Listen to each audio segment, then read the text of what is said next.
Merhaba, bugün sizlere uzun bir emekle üzerinde çalıştığım e-kitabımı tanıtmak istiyorum. Bu kitap diğer tarif kitaplarına nazaran oldukça farklı olduğunu söyleyerek başlayabilirim.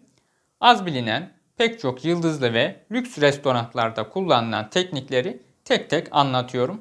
Örneğin sodyum alginat ve kalsiyum laktat gibi onlarca katkı maddelerinin ne işe yaradığını, hangi tekniklerde kullanıldığı ve bu tekniklerin püf noktalarını görsellerle adım adım anlatıyorum. Daha önceden de paylaşmış olduğum esferifikasyon tekniği kullanılarak yaptığım ağızda patlayan cool lime, yenilebilir su veya yapay havyardan tutun da tütsü ile doldurulmuş izomat küresine kadar onlarca profesyonel mutfak tekniğini bulabilirsiniz. Profesyonel mutfak tekniklerinin yanında sous vide, aktif karbon kullanımı veya kriyopulverizasyon tekniği gibi onlarca modern gastronomiye ait tekniği de öğrenmiş olacaksınız. E-kitabım sadece teknik bilgiler vermekle de kalmıyor. Aynı zamanda bu bilgileri fine dining tabaklarda nasıl kullanabileceğinizi, farklı tat ve dokularda nasıl etkileyici sunumlar yapabileceğinizi de anlatıyorum.